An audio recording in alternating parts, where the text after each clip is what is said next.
it's over, over. You better be ready, ain't no hold up, hold up. I might be too much for you to handle, handle. Especially if I get you where the angle, I love get you to go down, down, down, down. Hello, and welcome to Minimum Effort. Today is a day where somebody's going to eat all of the crow, and that person is Mr. Minkin Reagan. And the person that's going to, get that crow and then throw it right at him is the first current era Masters champion, male Masters champion of 2026, Caleb Backus. I think it's time for me to leave. Bye, guys. Have fun. Caleb, how are you doing? I'm doing wonderful.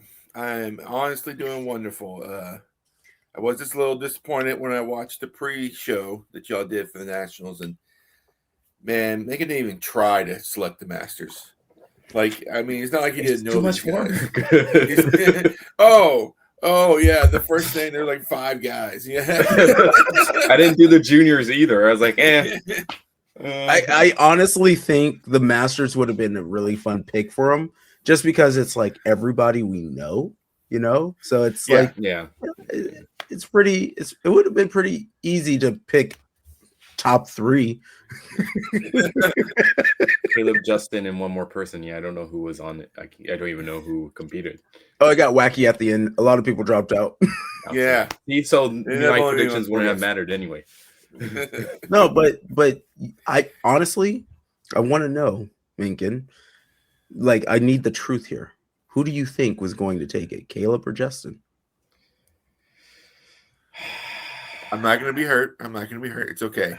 I don't know. There's like a rivalry between Caleb and Justin. I know Justin beats you sometimes, Caleb, but it's usually you winning, is it not? It's actually not. It is actually not. Is it well, like 60-40, Justin? Way.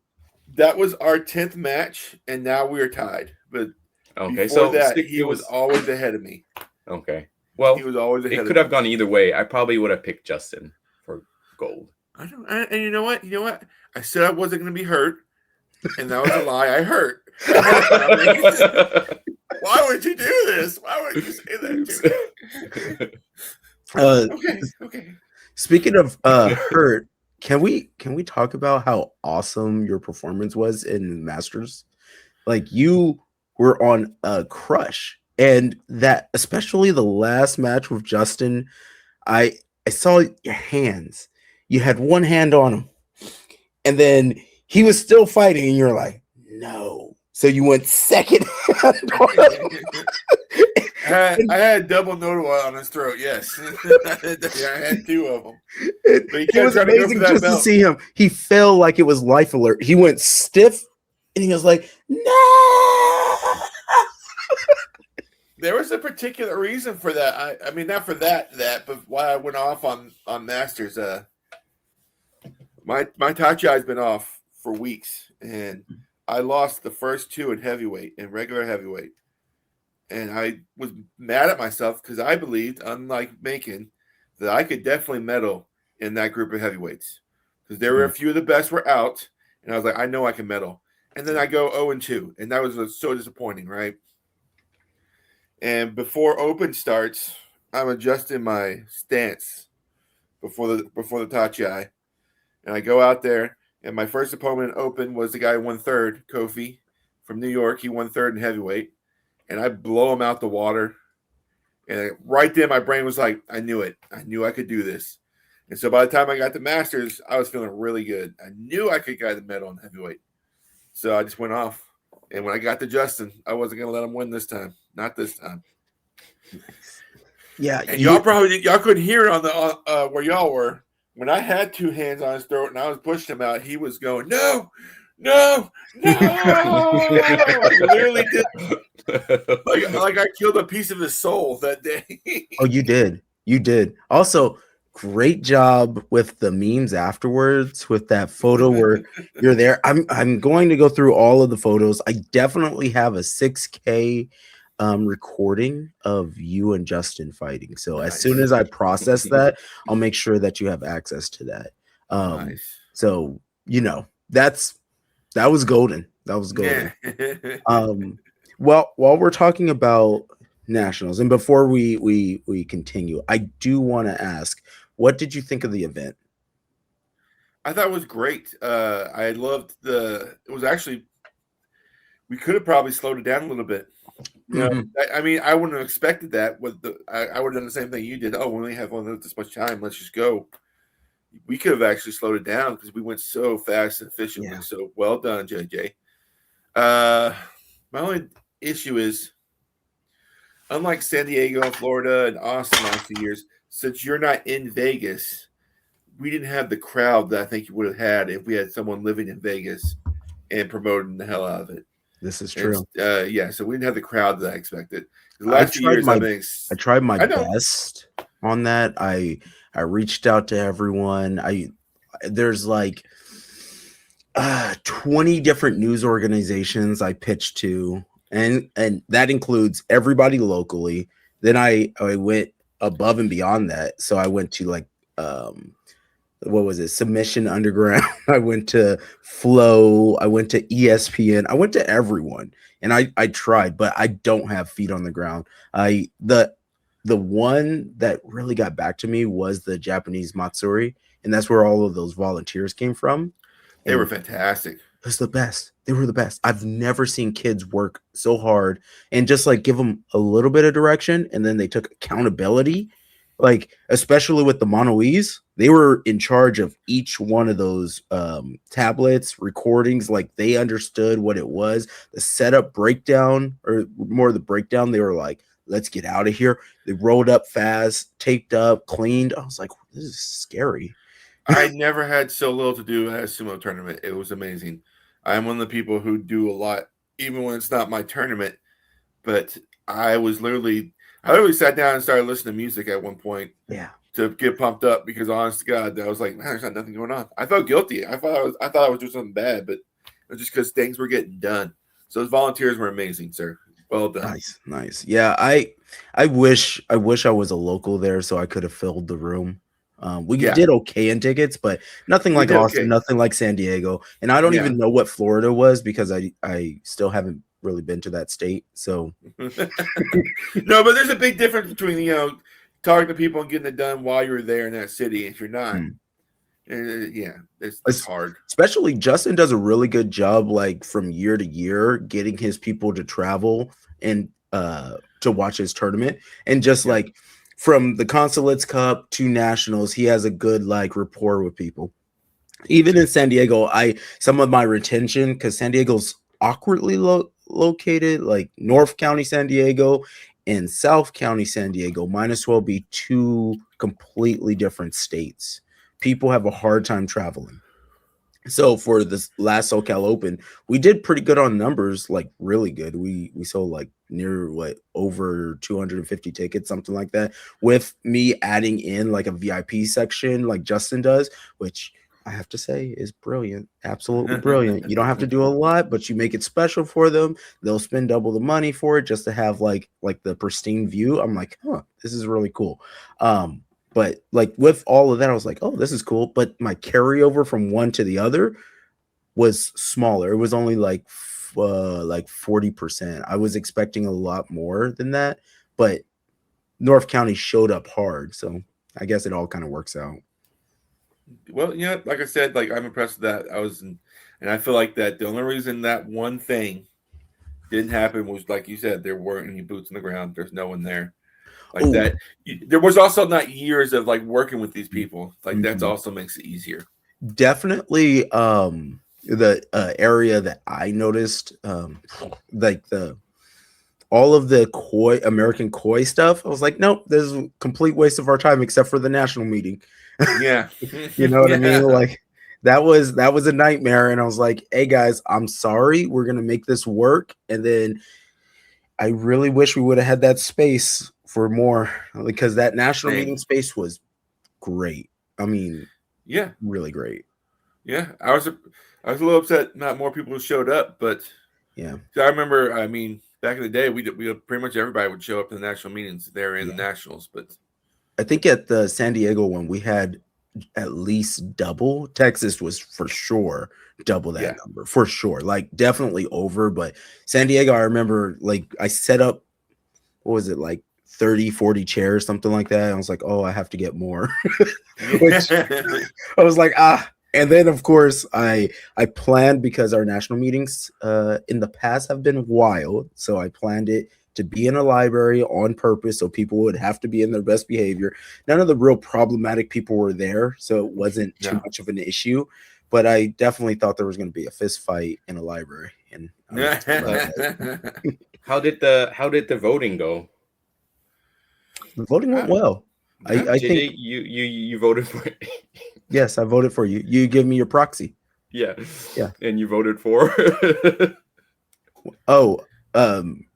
our president, your president, President Seth.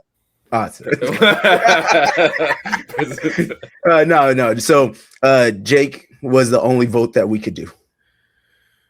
Oh, okay. Yeah, because Angel refused. He was nominated, but he refused. It was just Jake. Is that what happened? Yeah. Yeah. So Jake is is our POTUS, you know. And then then the other one, the trustees, we couldn't vote on. Yeah. Why not? We couldn't trust. You are Christina's still y'all's trustee. Yeah. Oh, yeah, because she's a West Coast. Yeah, Pacific. Yeah. Okay. Yeah, same thing for us.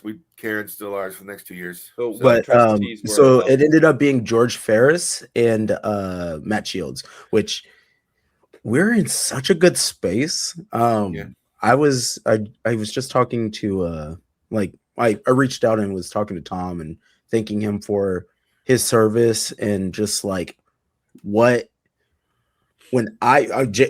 Caleb, you definitely saw the Federation in a crazier space. But I started sumo when Nationals was in Kansas, and I was like,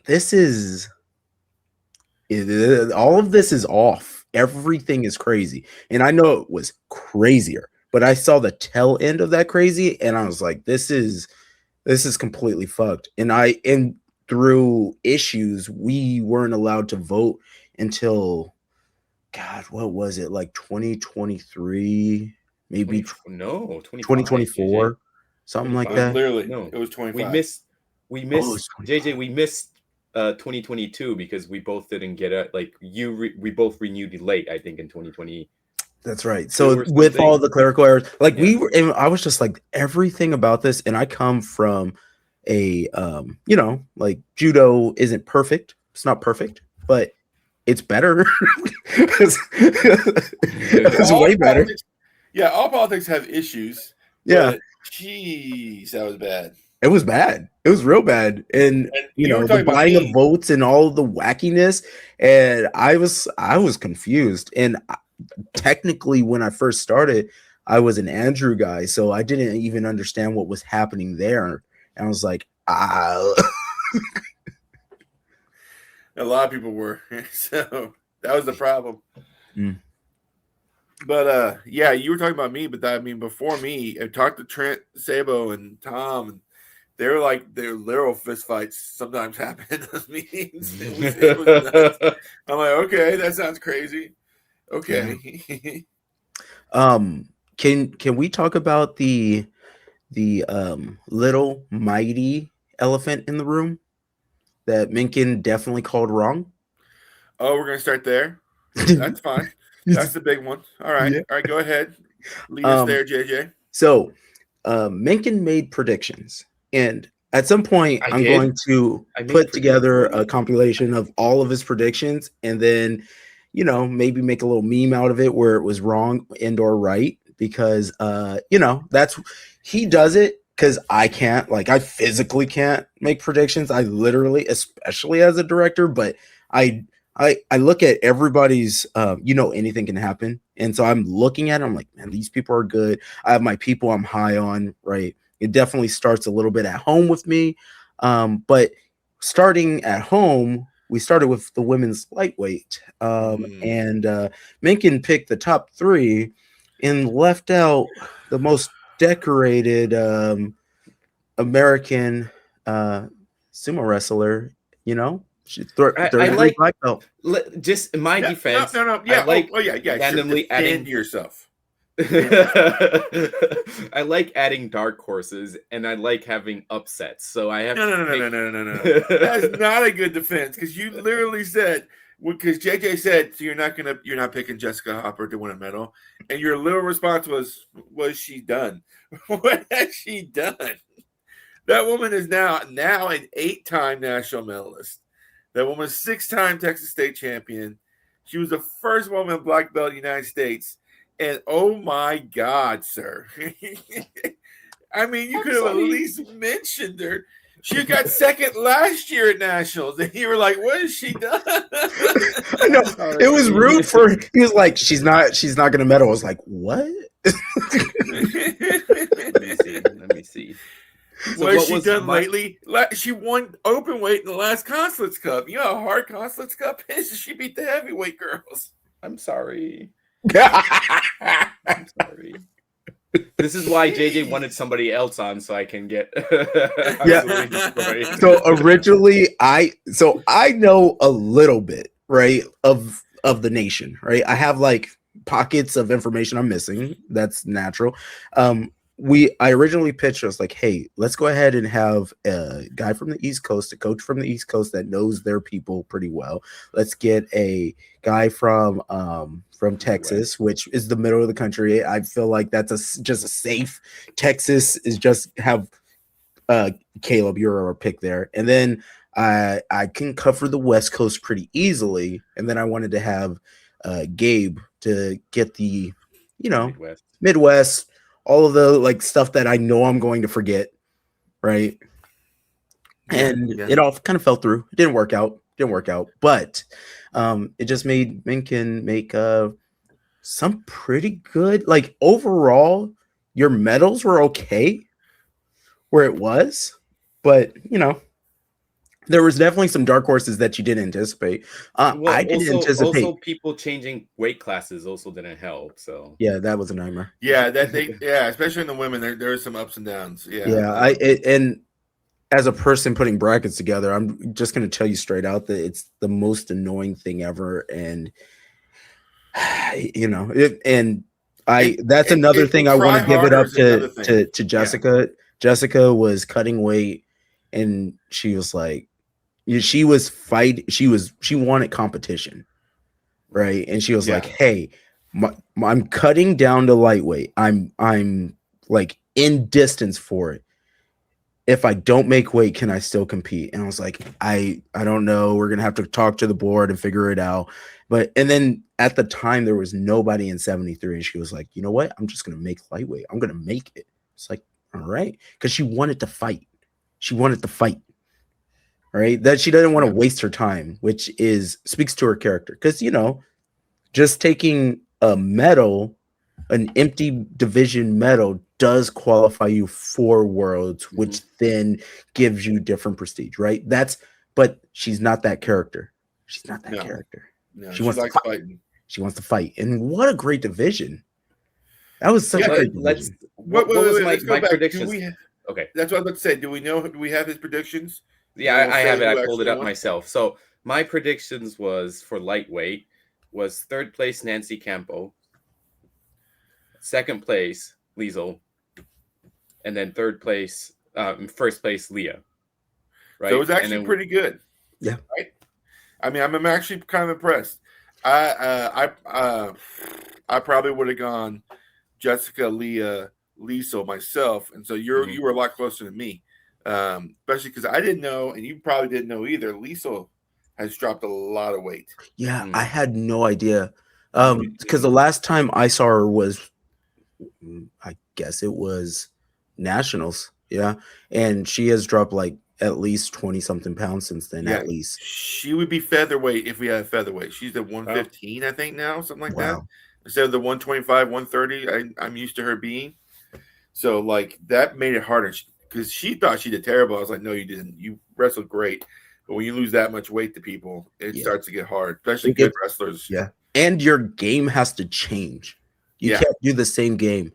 Depending on where you are in weight, like if you go up, your game has to change. If you go down, your weight has to change. And then since that she's within that division, that the extremes are wild. Kind of like in heavyweight, where Yeah. somebody can be right at the top, at the bottom of a 80, yeah. heavyweight, and their 80 game kg, looks wild, or if they're like they fluff up too 130, yeah. much and then kind of ruin their game.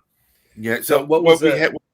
Yeah. actual? What Yeah. we actually had was Nancy Campos third, Jessica Hopper second, and Leah was first. Yep. So it was really close. You just had Yeah. to swap one name out. Yeah. I'm also impressed, Leah. Good job. Like I said, I would have picked Jessica. Jessica beat Leah in the first match, but she came back to win the last two to take Jessica out. And Yeah. I'm really impressed because, like I said, It's Jessica's not an easy one to beat. Yeah. gorgeous freaking sumo. It's beautiful to watch. She's been doing it since she was a kid. Literally, I think she was 17 when she started. Oh. So she's just and she's 31 now. So yeah, she's badass. She's a badass. Yeah, I was really impressed with Leah. She's, same thing. She was cutting to make the weight, ended up making the weight. She's a lifelong martial artist. She has a black belt in jiu-jitsu. She's a Muay Thai fighter, boxing. So just being able to like use her range helped. And there was moments where they started to compete, and tournament director JJ and coach JJ were definitely fighting with each other, and the switch of mechanism to it was because I can't be at the official table and coach. That's rude. Any director that does that, you should not be a director, because that space is like sacred, and your job is for everyone. But I ran, so I would run. The second that I'm run, that's the switch that turns over, so I could coach. And I definitely got to the spot where Leah looked at me. I was like, push her out, because Leah was trying for a throw. I was like, stop that, push. And she was like, oh, okay, all right. I think that was the big change between the first match that Jessica won. The next two was Leah was trying to wrestle Jessica, and Jessica was out wrestling her. Mm-hmm. But when Leah started doing more pushing, and she's taller and bigger than Jessica, that's when it started becoming a closer match at that point. Definitely. So yeah, good choice pushing her out.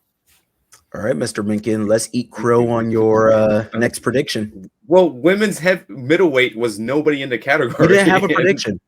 Yeah, I did. I said your prediction. You wanted to go through the divisions? That's cool. All right, so women's middleweight was Ashley Smallwood. Empty. It was empty, and then Ashley didn't. Did she weigh in lower or no? So it wasn't empty by the time that everything. It was two people in there. It was Ashley and Katie.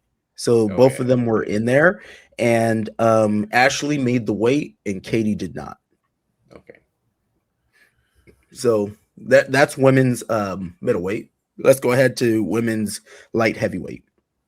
So I don't know if Minkin, you're working, so you probably didn't see it. So it was Caitlin Jones and Katie in one division. So that was so much fun. It was so much fun. I saw such good sumo. They went triple round robin. Double round robin. Yeah, double round robin. Yeah. So the first match, I believe Caitlin won. Then it was, Caitlin. Yeah. Then Hardman. I need to switch it to Hardman so that I don't confuse them in my head. And then it got to a playoff, right? So the next one had to win, and Caitlin Jones defeated Hardman. Close though. It was real close. It was super close. It was close, but not as close as we were making it. Because so where me and Tom were at, so we could see the exact foot. So it was her foot, and then they both fell almost at the same time, but the foot stepped out way earlier, right? And so, but a lot of people couldn't see it. If you weren't exactly where we were, like the corner judge on the back right couldn't see it, the back left kind of couldn't see it. It was perfect for us in one corner judge to see. Just that was like that one space. I don't even think the referee could kind of see because there was too much body involved, right? Yeah, that makes sense. But we were in the right spot, and me and Tom were watching. We're like, all right, cool. They called it the right side because we definitely saw. And then there was a mono-e, and then at one point I was like, Tom, I think you need to go over there and just make sure that you guys review the tape. And he's like, all right, here we go. Went over. It was exactly what we saw. The camera was also set up at just the right spot because, you know, that's also a factor in it. The camera catches one angle. We're not in the space where we can afford like 14 angles or 5 angles. You know, like that's just not where we're at. Yeah, we don't have. Oh, why was Tom saying, "Oh, for the next one, you got to do this"? And he was talking about like the whole camera system. Like, I don't know if the Federation's got money like that, player. Let's get some of that ESPN money real quick, and I'll do it. But yeah, it was definitely the right call. The matches were tough, but Caitlin, nope. Yep, Caitlin Jones. Oh my God, my brain is so broken. She kicks so much butt. I'm so proud of her. Same. Yeah, really impressive. And I give it up also for Hardiman. I looked a lot better than last year. Yeah, her sumo looked tremendous. You can see how much work she was putting in. Right. And that's where it's at. Like from year to year, we don't see everybody's practices. We don't see everybody at every little tournament. You know, some places don't have tournaments, right? Like their region really, they have like the regional Southern Championship. But I think that was only for men because I didn't get any results for women. I think when we're supposed to be, it could be because they don't have enough women. Yeah. Well, because that's a huge thing. The framework that they did, all their men that medal that took the gold ended up having their registration paid for. And I just wanted to clarify what that kind of looked like. And then I started getting people signing up, like Eric Quinn won and he didn't pay for the registration. So I had to figure out where that money was coming from. So I had, and like little big Gabe. Little big Gabe. I like little that. Big Gabe. So all of those people, I'm like, why aren't they paying? And then they would reach out to me, and then I had to reach out to other people. Definitely need to fix that, make that a little cleaner, maybe more of a reimbursement on their end so that the tournament director doesn't have to deal with that. But definitely I got the results, and I didn't get a result for any women. So I don't know if they had that. That's my thing. If they didn't have enough women, obviously the money they were using to pay for that was probably coming out of the registration fees that for makes the sense. Nationals. And if there was like maybe 2-3 women, they didn't have enough to cover. They didn't have enough to cover for that stuff. That's just a guess. Yeah, but that's just what I'm probably figuring out right now. Right. That sounds about right. All right, let's go ahead and Mr. Minkin Reagan, your women's heavyweight. What did you have? Minkin, are you still alive, or did we put you to sleep? All right. I My don't women's think he can hear heavyweight. us. I had Corey Smith in third.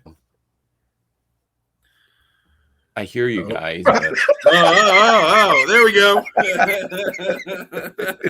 I heard you guys. I hear you guys. That was almost like a horror movie right there. I know, he disappeared and he goes, I hear you.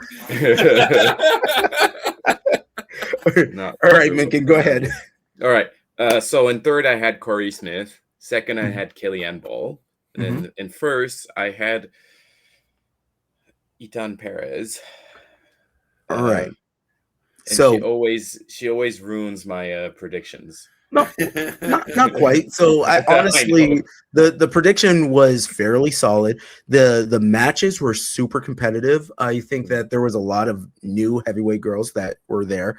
They were all kicking butt. Sadie ended up coming in third. Itan came in second, and then Kellyanne won. But there was Kellyanne and Itan both leveled up in different ways. Kellyanne was playing around with a different style of sumo than she normally does, and she was going for throw after throw. There was a little Sapari for Sapari. She wasn't a Yorikiri. She wasn't Yorikiri Kellyanne. She did it at the end. She was like, enough of this. yeah, and that's her power. And I mean, I get it. You want to change things up. I don't know if doing it at nationals is the best place to try new stuff, but hey, I know, but you're so good that you can and still win. I'm like, all right, okay. That's a good point. That's a good point. I guess, yeah. If you're good enough to win anyway. And then the game plan that she came out with was basically like a mock Eton game plan, which I was like, interesting. This is strange. And then after she lost, she was like, I was like, are you okay? And she's like, yeah, I'm fine. We're good. Just like the most professional of professional athletes, I'm like, all right. But yeah, it was, there was one match in particular that they clashed, and then there was an offset, and then Eton shimmied just a little bit to her left, and Kellyanne committed a little bit too much to the right, and then she fell immediately. Eton looked and she was like, what? They bowed out. Eton was like, I don't know what just happened. And then for some reason, Brenda posted the video of that. So I didn't think about that, but you're right. That's a weird. Brenda only posted 2 matches of Kellyanne's, and it's both the ones that Eton beat her in. So the trolling of love is everywhere. Brenda, I'm so proud of you. I have Brenda voice in my head right now too. We all have Brenda voice. We are all Brenda. Yes, like we are all no. Inside us are 2 people, and one of them is Brenda. All right, Minkin. Do you have the juniors? No, lightweight, open weight. No? We didn't do women's open weight. What are you doing? Oh, yes, women's open weight. Sorry, my bad. It's in a different order on Smooth Comp. So I had in women's open weight, I had in 3rd place Ashley Smallwood, in 2nd place Eton Perez, and then in 1st place Kellyanne Ball, which was Ashley was in 3rd, right? Did Ashley come in 3rd? Yeah, Ashley was in 3rd, so you got that absolutely right. Kellyanne came in 2nd place, and Eton won her very first open weight, nationals. Every other time she was 2nd place in open weight or 2nd place in heavyweight. Yeah. Honestly, I think that this makes the most sense. Like if we're looking at the world happening at this, like planning for worlds and all of that, it all works out. Eton, I think, is better in open. I don't think Kellyanne is comfortable in open. She can kill it in open, but she's not comfortable in open, which makes her open weight not good. That's just how that works, right? Yeah, that makes sense. And then Eton is very, very good in that space too. Exactly. Yeah. And then let me tell you something. The women's team is going to be absolutely tremendous. Like this is impressive. But they've been like that for years. Like it's been the 18. Really it's been the 18. One of my favorite moments in all of the tournament was that open weight, because Eton had beaten Kellyanne and didn't realize she had won. And so she's over by the dohyo waiting, like bouncing up and down like you do, like okay, gotta get in the headspace. And then the announcer went, so that makes our champion Eton Perez. And you see Eton just go. And then she started losing her mind because she had no idea she had won it. And it was the best moment, in my opinion, that I think for that entire day, was just her not even realizing she had won until someone announced it. And I asked her later, she's like, I thought I still had one more match with Ashley. I was like, okay, that makes sense. Speaking of Ashley slapped the shit out of Kelly 4 times. Actually, speaking of Ashley, she looks even better than she did last year. Mm-hmm. She's getting way lower. I told her myself, I was like, wow, you look really impressive today. I was really impressed with her. So I think one of the things that's helped out Ashley is that she started a kids sumo program in schools, right? And that will make you focus on different fundamentals, right? And because as you're competing and you're trying to be an athlete, you can focus on the broad spectrum, but then to translate that and then apply it to yourself, that comes from coaching and having to coach 20 to 30 children and getting lower, moving, making sure the hands are good. And also, I think it helps because Ashley can't just beat up children. So she'll have to like play a little bit. I think that also helps. So I can definitely see all of that hard work.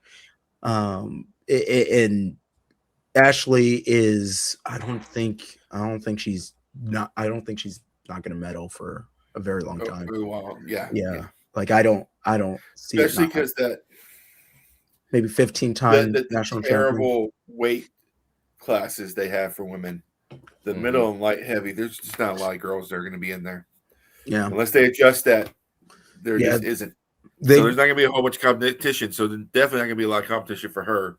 Who's really good. There are women in that like weight range, but we have to do a better job at recruiting that weight range. True, but there's not a much of range. That's my issue. There's it's not. They're very small. It's a very small, but I don't know what the federation's going to do. The international federation. They need to women. They just need to redo.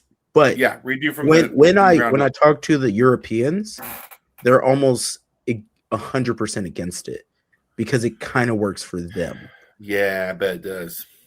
But so that's why I'm always and I think Europe is going to end up having the final say at that because Hakuho does go to Europe.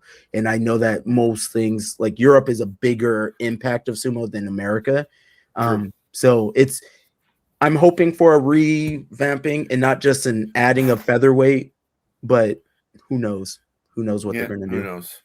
Yeah, we have no power. We have no power. Minkin, your notes. Where do you go from here? I don't have juniors, so if you just want to talk about juniors, or yes. So the junior lightweight division, so the only competitive junior division, was absolutely wild. It had Mason from Dark Circle Sumo coming in third place. We had Dallas from Dark Circle Sumo in Austin, Texas, coming in second. And then we had Langdon Henderson not fighting in Henderson. Instead, he was in Las Vegas. He got first. He's from Honu Sumo. From Honu Sumo, yes. Sorry, I got stuck on the pun of the I'm sorry, I thought he was from Switch Fitness. No. I know. I tried to fix it, but he never registered as Honu Sumo, so I couldn't adjust it. And then I was like, I don't really care. You're fine, dude.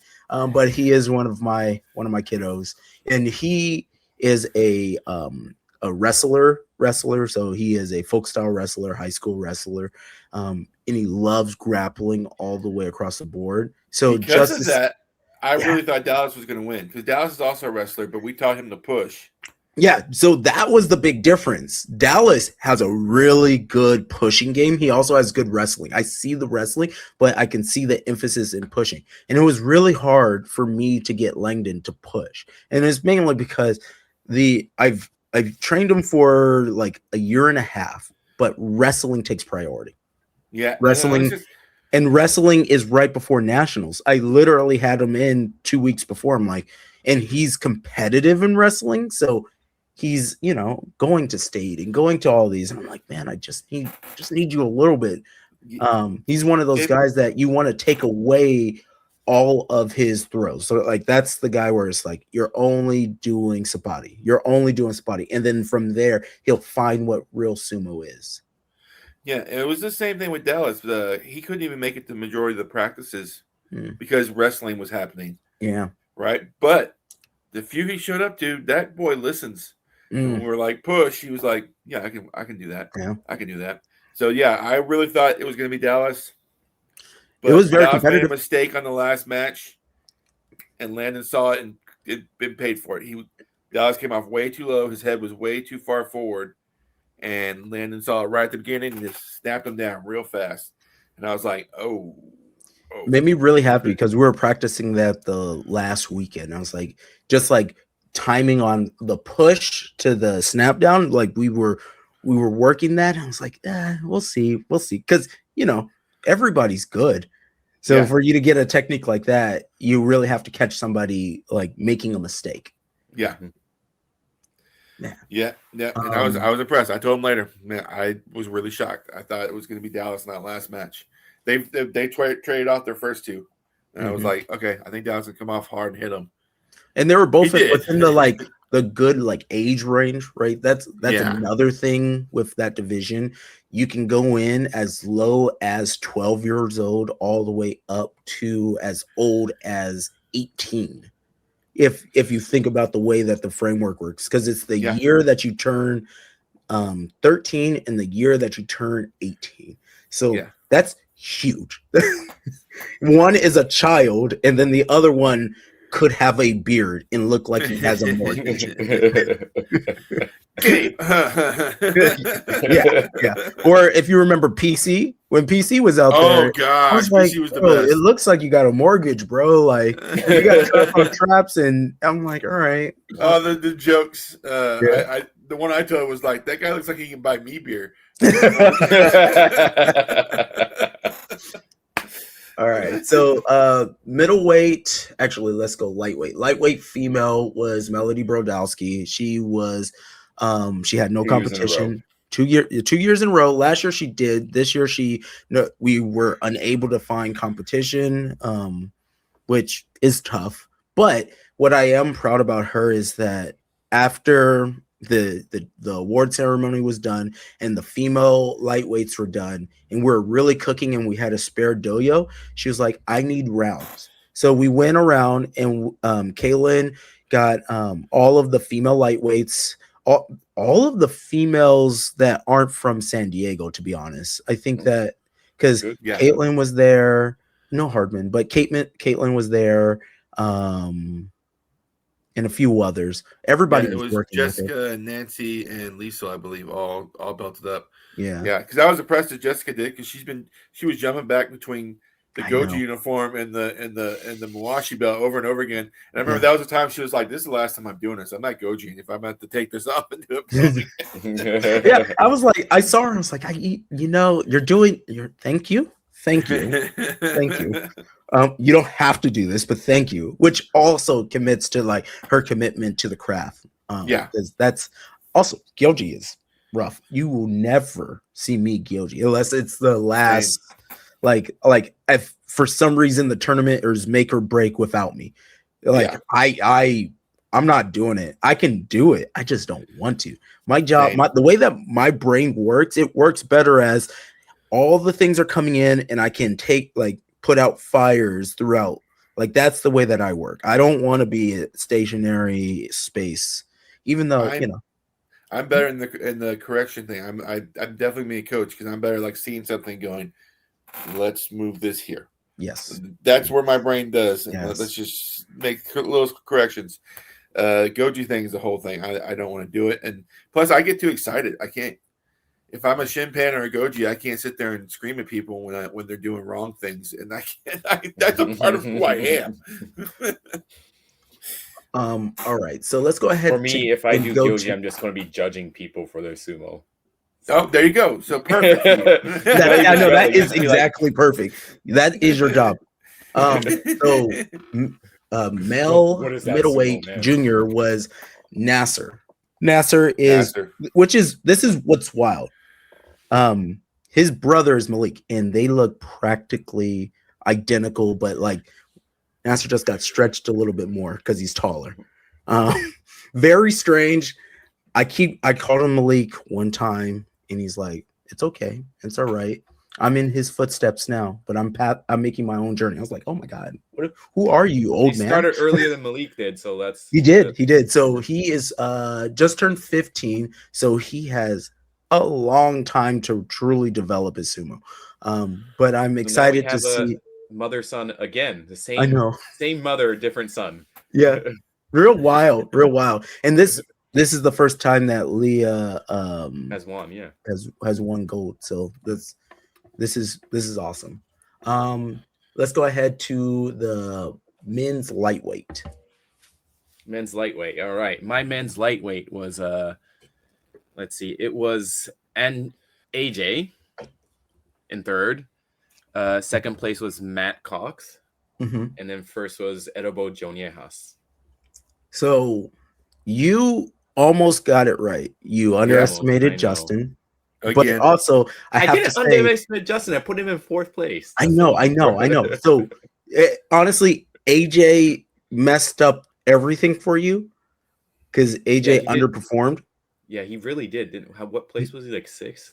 I don't remember. I guess I can look it up. Let me You can press put it up. one button. The Yeah, results. Yeah. he came in 5th. yeah, 5th. He came in 5th. So Switch it around for me a little bit. I know, right? So that one performance knocked him out. But this is Tim Lindsay was the happiest because he was like, I proved Minkin wrong. I ruined everything. I was going to put Tim Lindsay at 5th place, so it was like I know he specified that he ruined everything for you, and he is 4th in the nation. And I was like, this is what I'm talking about. This is what sumo is. The pettiness is so strong. But overall, this is what I'm impressed by you, Minkin. You make picks, and you put yourself on the line, and you got the first 2 right, but you can't. I was really surprised. I don't know Matt Cox from Beans, and then he picked him in 2nd. I remember I'm not sure who that guy is. I mean, I think I've heard of him, and he got 2nd. So I'm like, good call there. That was great. I'm not gonna lie. The only reason I know Matt is because of JJ. That's all. He's my guy, and he's a grappler's grappler, and I knew he could pick people apart because we train a lot, and I just needed to fix one aspect of his game, and we tried so hard. But when somebody comes in with wrestling experience, jiu-jitsu experience, and overall grappling experience, it's hard for you to teach him to push, right? Yeah. And so, this is his yes, and he likes the head bump, and it worked against Ed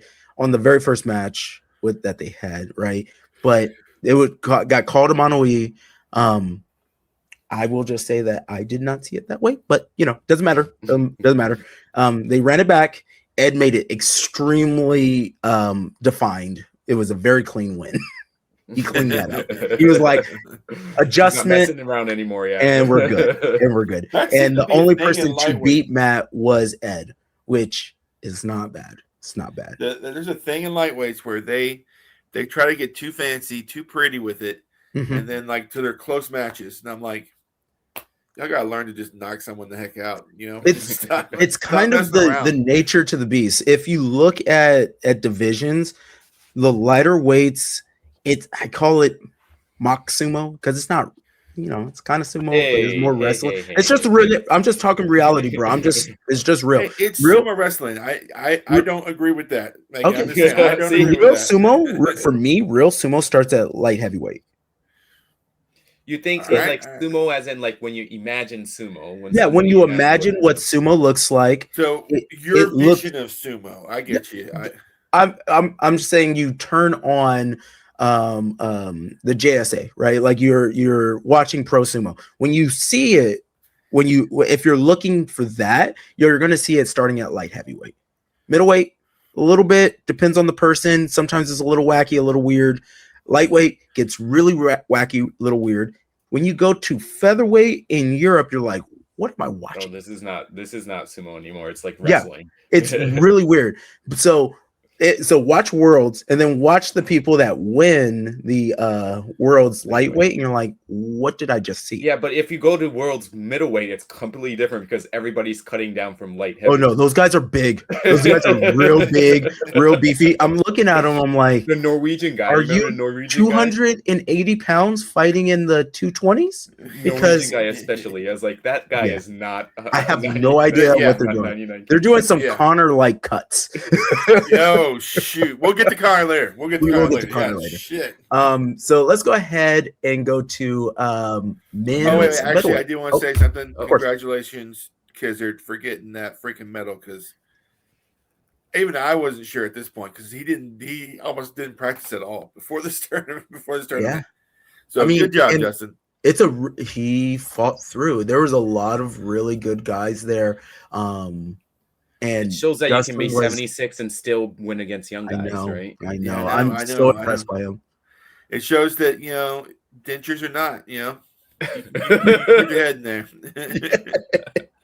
All right. And then of course all results are on Spoof Comp under the events. So if you look up nationals, you can see it all.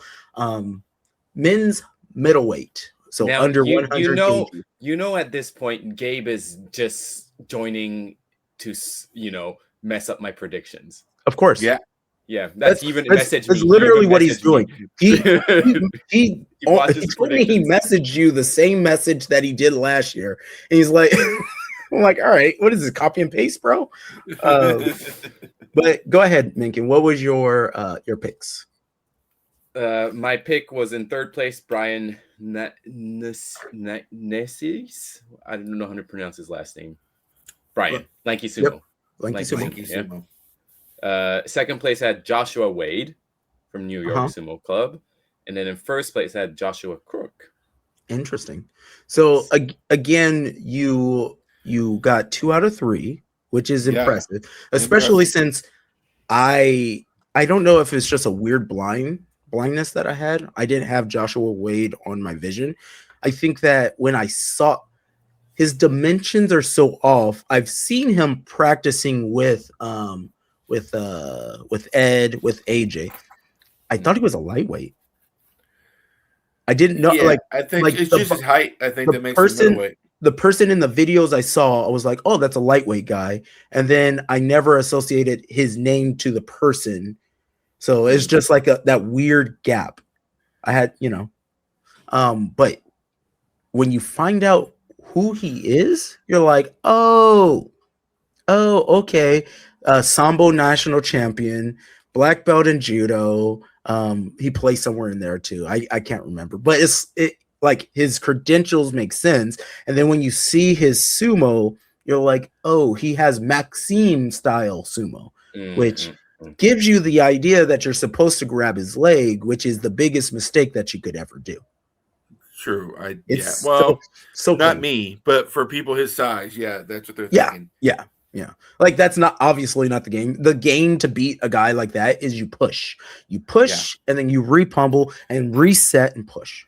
But you gotta be very careful because he pulled what I call now the Edo on me because he beat me in open weight, and where I'm very good at keep people in front of me, keep pushing, and then but you have to give that big push in the end. And Edo is great at it. And now Wade, I guess, is too. That last push, they can just read it and go whoop, and then move out the way, and then I'm outside. Cameras didn't catch it, but I went out and I just rolled my eyes like I can't believe that just did that. And I just bowed out and left. And I was like, okay, well, I won Masters, whatever. I'm gone. So the official results of this division, under 100 kg, was Josh Crook at third, Gabe Unick at second, and then Josh Wade at first. Great. It was such a fun division. And honestly, when I looked, I don't make predictions, but I do have OCD. So in my eyes, I was like, oh, it's going to be Lanky Sumo, Josh, and Josh, because I wanted super tall people. And Gabe's little thick self came in there and was like, no. Go away, Gabe. I would have picked Gabe first, honestly. I think I would probably pick Crook if I was selecting Crook, then Gabe, and then Lanky. So I mean, I would have been pretty close to you, except I would definitely pick Gabe because I never put Gabe out. That guy is crazy. Yeah, but Gabe I never had Gabe out. I just don't pick. I don't pick based off of what I wanted to happen. It was only on OCD of I wanted everybody to be over 6'4",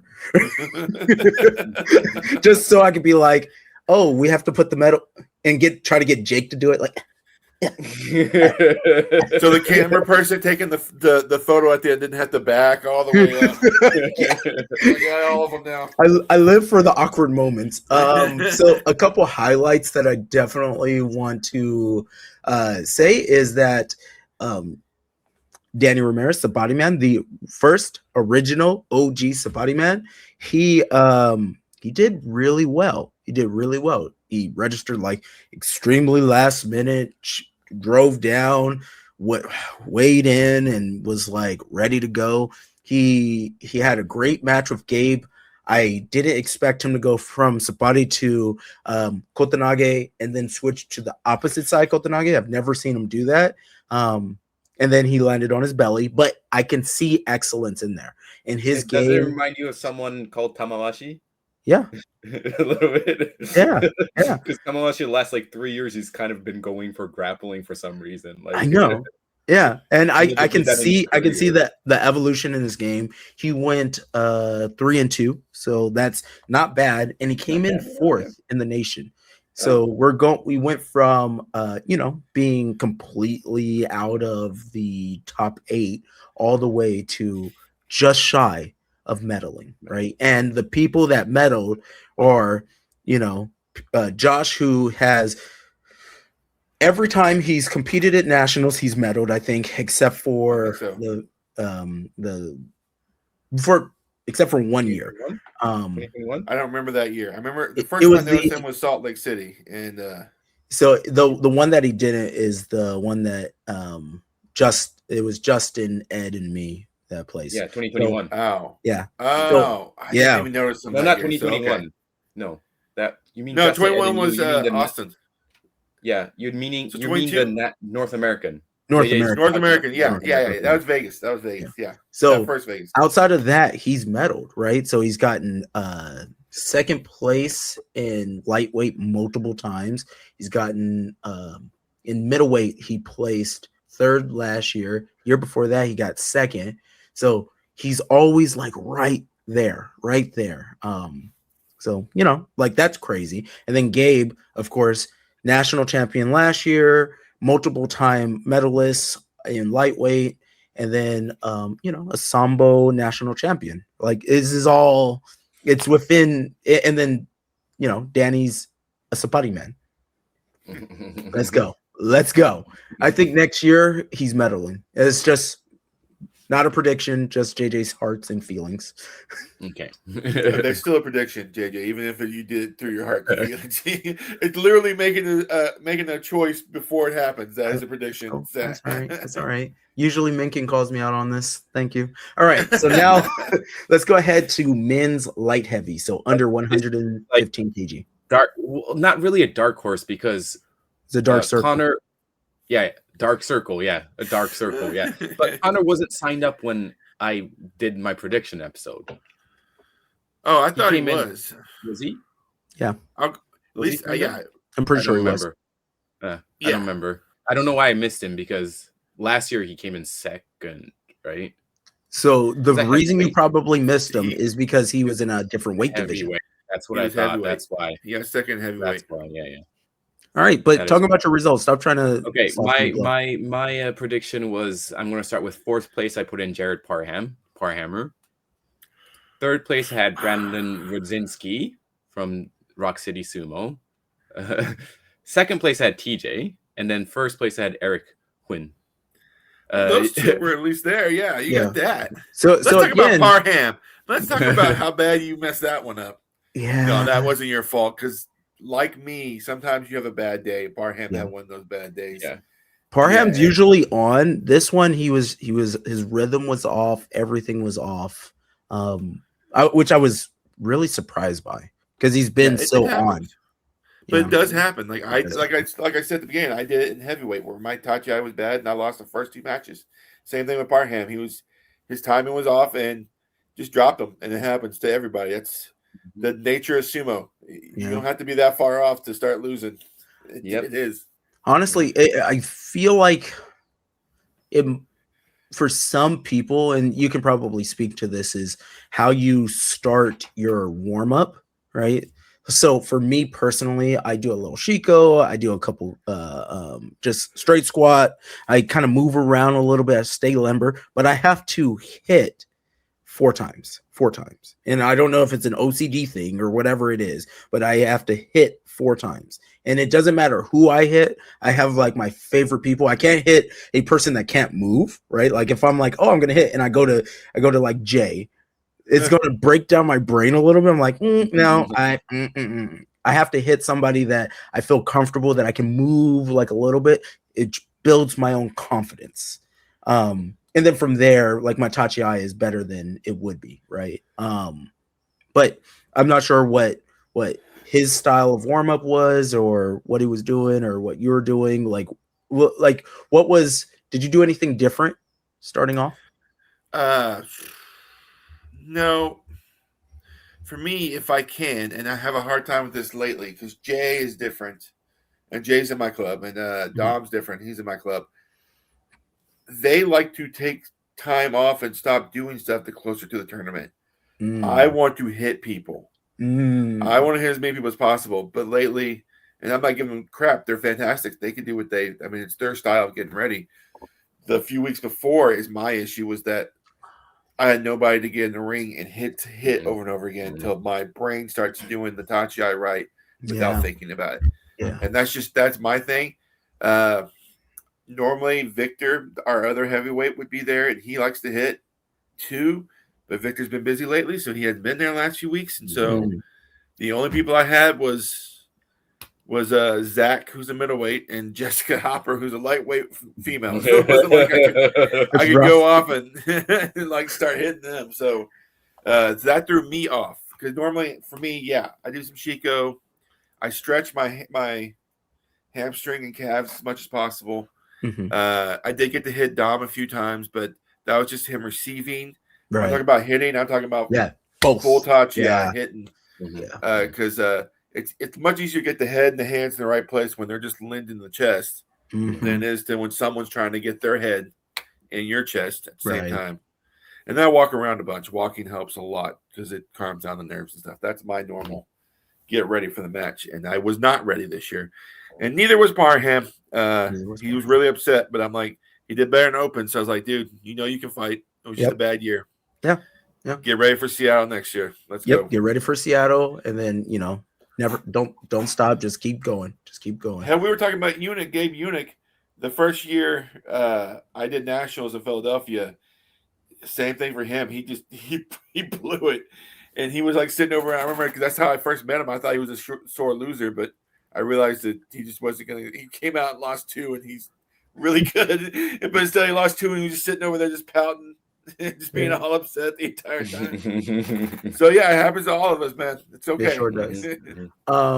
So Minkin, you did pretty well. You got 2 out of 3 yet again in the division. Yeah, not like correct order, but not correct order. But again, one person kind of messes up everything, right? Yeah. And I will start with TJ. TJ looked strong, agile, like he's constantly moving in the right direction physically, right?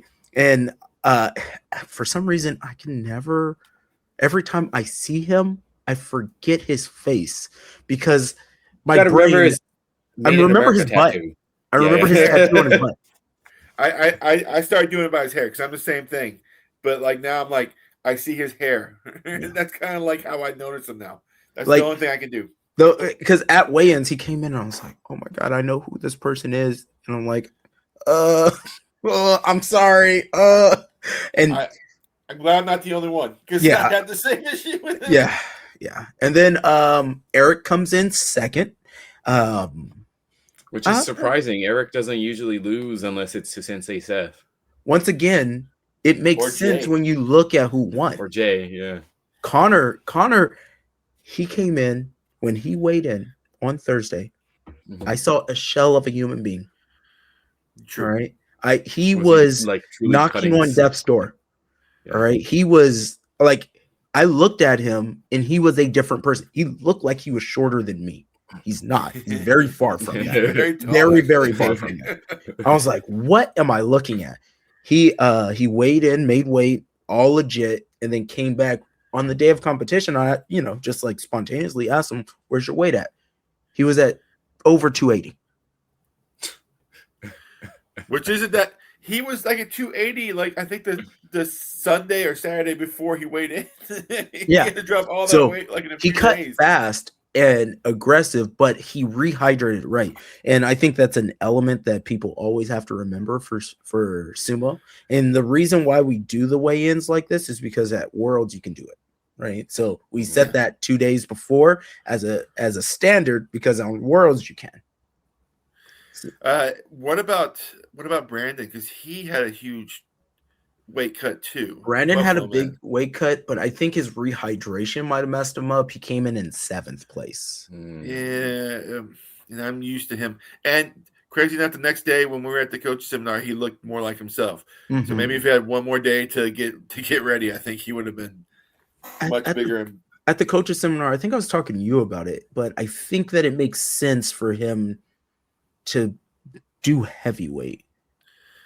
Maybe. I think if he started to push more, and I think that he would come in I think it would work. I think it would work better for him. It's possible. I mean, I see him in open weight. I've had 2 matches with him. Yeah, I beat him in the first one. He beat me in the second one. So he can beat the heavyweights and solid heavyweights. But in light heavyweight, I think he has a chance of honestly medaling.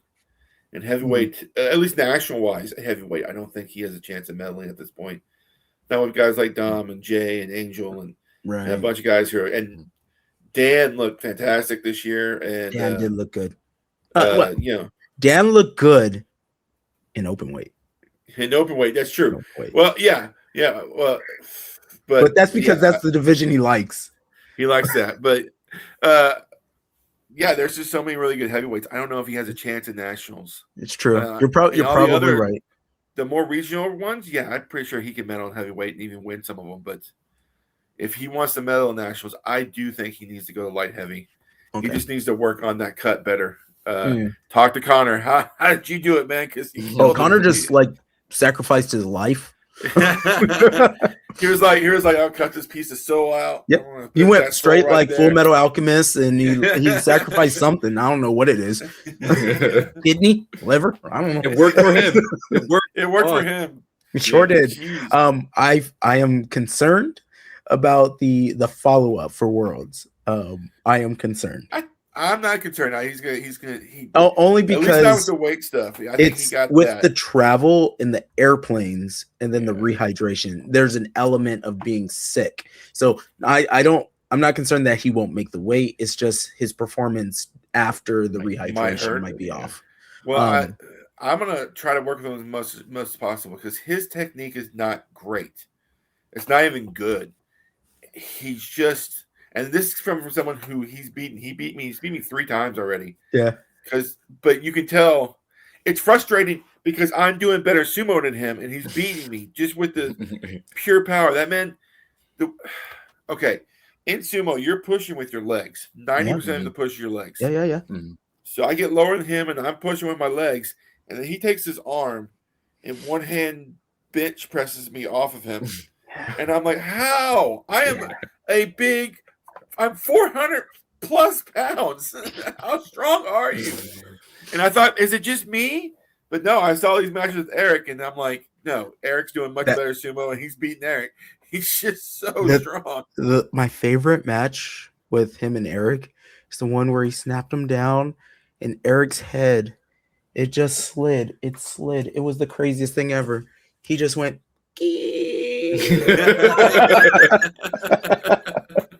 Like that breakdancing move when you see some people do that. I looked and I was like, oh, that doesn't look comfortable. And I happened to be at the snack bar at the time, so I watch it. I'm just like, that was terrible. That was terrible. But yeah, that was light heavyweight. Mr. Minkin, let's go ahead into the heavyweight division. All right, heavyweight. All right, for my prediction for heavyweight, I had Hayden Southall in third. And then second, I had Gabe Tolentino. And then in first, I had Dominus Davis Williams. Yes, I was just trying to remember the overall last name. Which, hey, wasn't bad. Not bad. So you got 2 out of 3 again. The placements were a little off. Right. Mm-hmm. I will say that Gabe is adjusting to the heavyweight division and his lack of weight. I wanted to say that to you guys when you are picking this. He's the lightest that I've ever seen him. It's not just. I mean, I get why you are like, yeah, he's gonna kill it, and I'm like, he will kill it. He will. He's going to kill it. He will. 2021, he's going to be destroying people when he's that age. I think right now, though, he still has a year or two of adjustment. That's not his fault. You're literally going from kid to adult men. Everything's there. I also thought he was just a little stiff on this one, right? There was like the 2 matches that he lost in, it was just like a little bit, hips were too high on the second one. The first one, he forgot to repump in for the hands, like small little errors. Might have been a little bit of nerves. He was still fast. He was able to get his hands in, but he just needs to do a little bit more tournaments and go from there. The Gabe that was at Worlds wasn't here for this one, but that's fine. He's going to Japan to train and try to see if he's going to go pro. Really? Okay, that's cool. Did I just break that out? Oops. Yeah. He's like the only one that can at the moment. Yeah. Where is he going? Can. Where's he going? No, he's too old. There's nobody's going to take him. Nobody will take him, but technically he has. He has still age the ability, yes. And the age, yeah. Yeah. Where is he going? I don't have all of the details. Is he just going know to that he's going to Hair to train though? Yes. Okay. Yeah. You got to invite. He's got some stuff has been set up. Was he on my that he was on my prediction last year that somebody was going to join? No, was it this year? No, I don't remember. Let's not talk about predictions. The prediction. Anyway, let's go back to the official results. What was the official results? But let's there's a couple people in here that I thought looked absolutely tremendous. The Larry from Salt City. Wow. Ruined my day. Yeah. Wow. I don't think I've met him before. Like that's just the nature of the beast. I've never met him, but he came out and he lost. I think the first one he was a little off, and then he was trying to adjust, and you could see like things turning. I was like, uh-oh. But he looked absolutely solid. He came in 4th place. Dan Douglas, we'll talk about him later. He came in 5th. But Larry is kind of like within the people that didn't medal. He's the person who's like, I'm really impressed and surprised, right? I was really surprised. So much better. That's the crazy thing because everything he was doing was like almost pure wrestling. And I didn't expect it because I didn't know much about him. I heard he was good, but that's all I heard. And I came off again. I said, I had bad touch eye, and he did like a little sidestep on me, which annoys the shit out of me. When heavyweight sidestep me, I'm like, I get that all the lighter weights want to do that, but come on. But the little sidestep grabbed the edge of my belt and just like swung me around until I lost my balance and went down. And I was like, okay, this guy can wrestle. But yeah, if he starts learning, like you said, wrestlers have a hard time doing it. But if he starts learning to push, he can be very dangerous, honestly. Yeah. We had 3rd place was Kofi Miller. Yeah. I'm sure I'm butchering his name. That's just what I'm gonna do. All right. I'm pretty sure I just called him Kofi, so I don't know. He showed out, absolute phenomenal. I didn't have him on my radar whatsoever. Yeah. Like not like I did. But I didn't think it'd be 3rd. I was like, that guy's probably gonna be top 5 right there. That guy looks good. When I saw him in like Empire Cup and some practices and stuff, I was like, he could come off and hit. Don't tell him I told you that. No. It won't go anywhere. Nobody will ever hear that. But yeah, straight up, I was like, I thought he was gonna be really good, and he outperformed what I thought he was gonna do. So impressed. But I did beat him in open, so whatever. Boom, there it is. 2nd place was Hayden. Hayden lost, I think he's down like 40 pounds from where he was at Worlds. Really? Maybe, yeah. More considering least. Before Worlds, at last year's Nationals, he was over 400. Yeah. And now he's down. I forgot what he said, but it's a lot. He lost almost 100 pounds the last year and a half, 2 years, something like that. It's crazy. Which I think worked in his favor because he wasn't as top heavy, so he didn't overextend much. So he was a lot lower. So I think there's a sweet spot that everybody's kind of looking for, especially for heavyweight, right? Like there's like you can speak to this more than I can 100%, but I see that when the numbers get a little too high, yeah, you're more powerful, but then I think you lose a little bit of that hip and weight control. Yeah, I have to work with that with Dominus because he's gaining weight, and and he said he noticed the Nationals. He's not coming off fast anymore. I mean, I know you probably not everybody noticed because he's destroying people still. Oh no, the speed, you can tell But his speed is off. His speed's off because he's gained some weight, and he realized that. And I'm like, okay, let's work on that.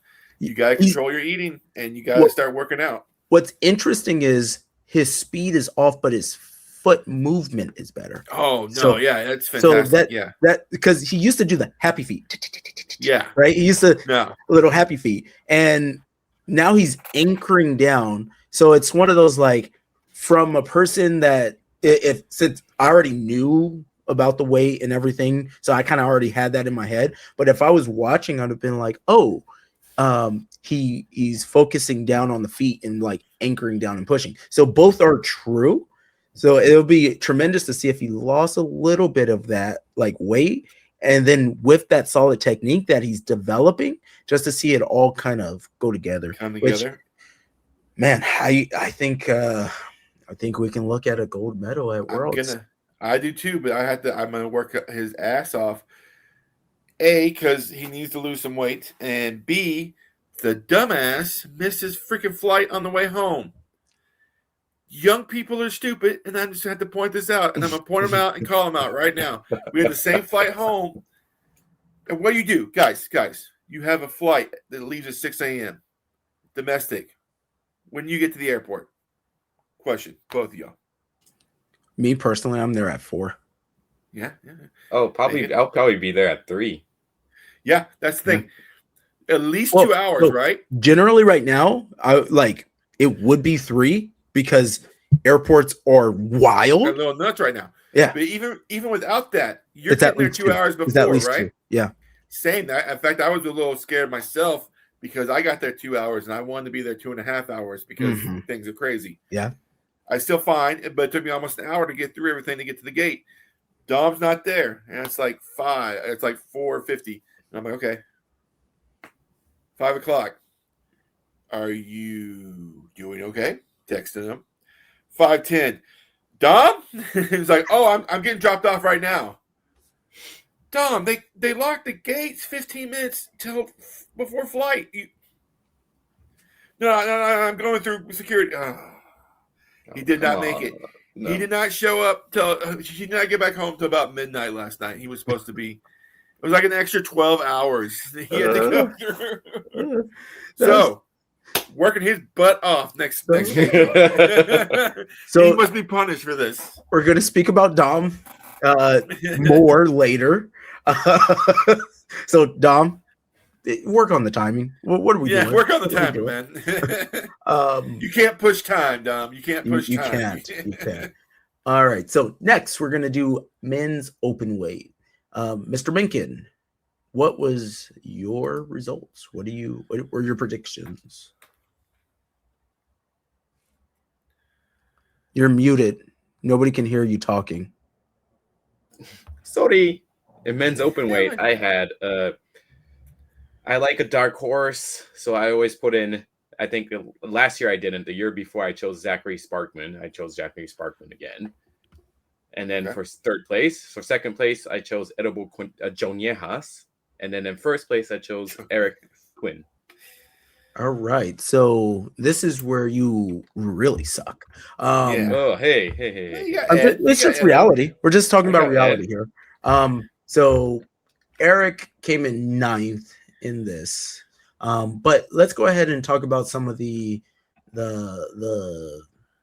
people that I didn't see coming, right? So obviously Ed came in 3rd. You can always Ed likes to bet, but like people. Hope. He's always going to be right around the medal. Yeah. Because he works really good against big guys. Yeah, right? He does. Being able to squat makes him really hard to push, even though he's tiny. But then Dan coming in 2nd, and I I knew that Ed was going to have an issue with Dan because Dan is super tall and heavy. But what he does do is he gets tremendously lower. So he works really good at squatting down. So if you were to like look at how far down he gets in comparisons, if he was my height, he would be at Ed's level, right? That's So, how yeah, much he's dropping. Ed can't do his typical like leg pick. Well, and then and Dan, since he drops down low to a level that's at least about like the normal height of Ed, he also does a good work tracking. So his Suriashi is actually pretty good. So he maintains, and it's all he suffers from JJ syndrome, big booty drama, right? Big booty. So that he sinks the butt down and just drives through, and it works out extremely well for him. It's just too much body, and with the long arms and the long torso, Ed had a hard time covering the angles. Really fun match to watch. Yeah, it was. Yeah, it's one of the matches. Openweight took forever. Openweight men, which it always does. But so I was getting bored for some of it. But then there was a few matches that got me really excited, and one of the two was that one. The other one was, I don't even remember who he's fighting, but Tim Lindsay had a throw in there that I literally threw out a Ric Flair woo when I saw it. It was so amazing. But besides that, those are the two matches. I can't remember who it was for the life of me. But yeah, Tim threw somebody so hard. I remember it too. I just don't remember who it was. Who was it against? It's driving me nuts. Everybody went wild. Let's see. Yeah. It was insane. But yeah, that one and then the Dan Etta one were the ones that were like the ones that pumped me up hardcore in that open weight. So way to go, Dan. I'm very proud of you and your awesomeness. He fights a lot like Asayama. And I like it about him. And because with his body's type, that works. Where he doesn't really come off to hit someone really hard, but just to get that arm underneath so he can just start walking you out. Oh, he's good. He's really good. Timbo. And in first place? I'm sorry. Dom. Dominus. All day. I mean, what'd you expect? Double honestly? gold. Yeah. I mean, Dom is he went completely undefeated. And yes, wow. He was nervous the entire time. And we were trying to figure out me and his aunt. Trying to figure out why is he so nervous. And we realized he did so well last year out of nowhere that I think he just is nervous that if he loses anything, we'll be like, oh. And we're like, don't worry about it. You're going to win. Think it's a little bit of that and definitely a little bit of like imposter syndrome, right? Yeah. You know, everyone has a little bit in them, right? Like if you don't, you're either Michael Jordan or, you know, like me, right? Me winning the UK championship, British nobody's talking about you. And, wow. But same idea. I'm sorry, you won what, Macon? Can I hear that again? What did you win? The UK championship? He had to go to another country just to place. That's crazy. Hey, don't tell I'm me. sorry. All I can say is wait to look at all the countries and go, I think I could do this one. People there. Let me put my flag. If I was going to choose a country I could win at, I would choose like I don't want to be mean. Stop, Minkin, stop. Don't do it. Stop. I just stopped myself.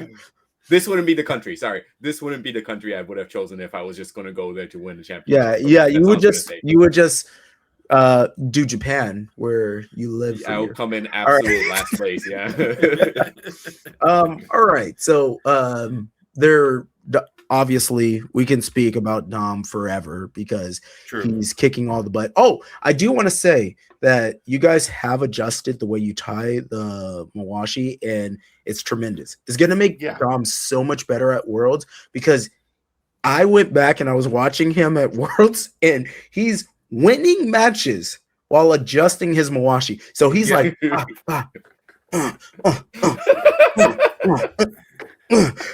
I'm like, holy shit. This is the thing. For people who tie big guys, normally the place you want to put is right below the belly button. That works for most heavyweights. Did not for Dom. You put it there, and his stomach just kind of comes over it, and he has no butt to hold up the back end. No butt. That's the problem. He has nega booty. And it was in February when Hayden was like, "Hey, yeah, don't trust me on this one," and I didn't believe him at first, but it worked. And it was like, push it up and cover the belly button. I was like, "Oh, that didn't seem like that would work." We did it though at Met, and I was like, "That worked. Way to go, Hayden!" So Hayden Southall, well done, man. Thank you. I gotta give you credit for that one. He was tied for this tournament by Billy from Dark Circle Sumo. So also give it up for Billy for a great tie. That was well done. Billy. Well done. Real quick, you had Zach Sparkman on your picks. He messed up his ankle before the tournament, so that's why he was out. So things that you can't perceive, predict. Yeah. So kids division, I just want to highlight through there real quick. We had Zoe Sparkman coming in. There's 3 different kids divisions. I grouped them along age. Some are able to compete in a couple because there's overlapping age.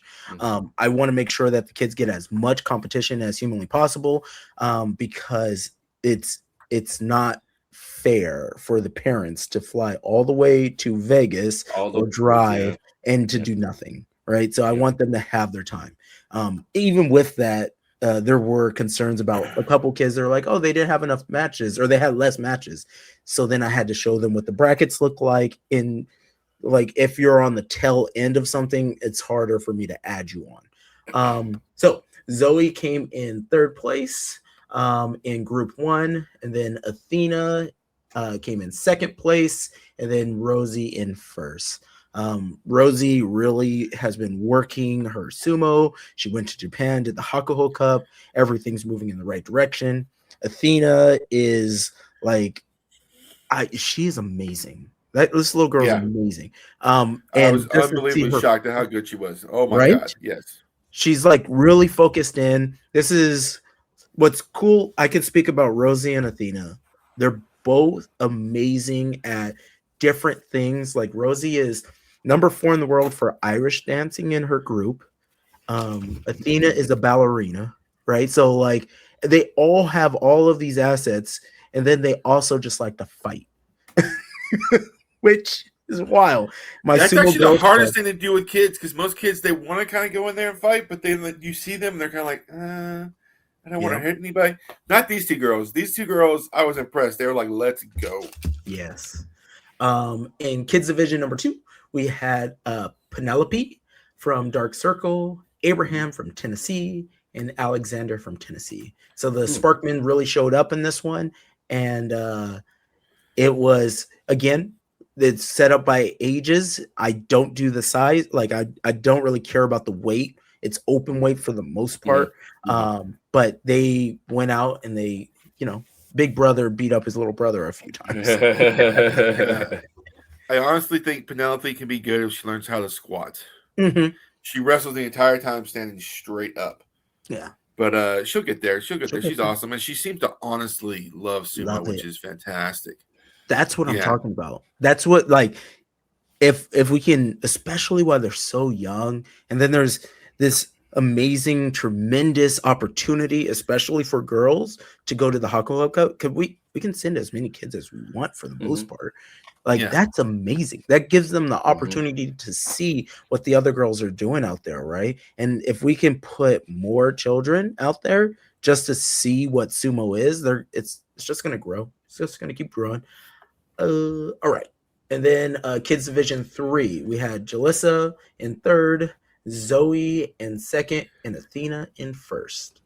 Great matches.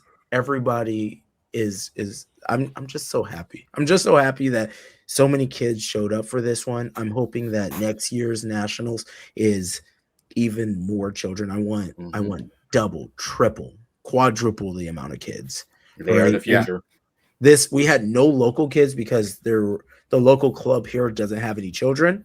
But all of our children traveled, which speaks to the growth of sumo, right? We have Texas, I'm really hoping Jay brings his kids next year. I know.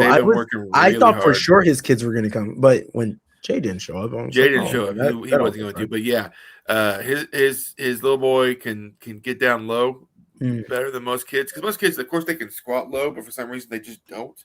Yeah, like I don't know why. Yeah, and while she doesn't squat low, his daughter is so strong, so athletic. She beats I've seen her beat adult lightweight girls. Mm. She's a little kid. So, yeah, can't wait to see that next year. I bet it's going to happen next year. Hopefully it will. All right. So let's go ahead to the Masters women. We're going to save our champions for last. I know you had no I picks. need to cut this out. I need to go. You need to go? Yeah. All right. No problem. You gotta make this fast. I need it at 5 minutes. You have 5 minutes? All right, we can do it fast. You got it. All right. So Sadie comes in third. Leah comes in second. Ashley comes in first. Great job across the board. Obviously, they medaled elsewhere. And then men's masterweight. Men's Masterweight. Masterweight, excuse me. What is that, like heavier than heavy? Heavier than heavy. Third place was Billy. Second place was 72-year-old Justin Kizzert. And the gold medalist of the Masters division, Caleb Backus. Woo! Yes, I want to thank you.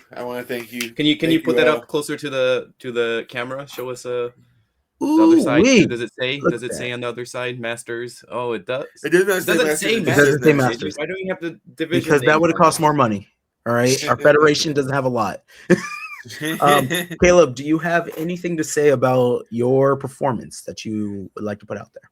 No, this is what I actually want to say, so we don't have a lot of time.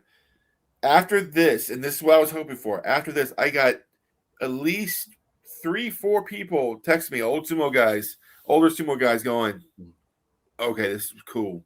Are y'all going to do this next year? Because I might actually show up. Which is what I was hoping for. So I'm really hoping for Seattle. You need to do Masters Division 2, and we can get the old guys. And maybe one day we can convince Tom Zabel to get off his butt and come and fight again. Because most people want to see Tom Zabel fight. Most people in sumo now have never watched him in a ring, and they want to see it. I definitely got a couple emails of people that were like, hey, I just had a hip surgery, but I want to be there for the next one. And I was like, yeah. Which is a wild conversation and an email. You're in it next year too, so maybe, possibly. We'll see. I don't know. No, it's no possible. He's coming. I get my second crack at him. I know. I gotta win, or it's just me getting blown out of the water. All right. This was awesome. I truly appreciate you coming through. Thank you so much, Caleb, for coming on. We will see you guys later. Ciao, mata. Once I get my hands on you, it's over. You better be ready, ain't no hold up. I might be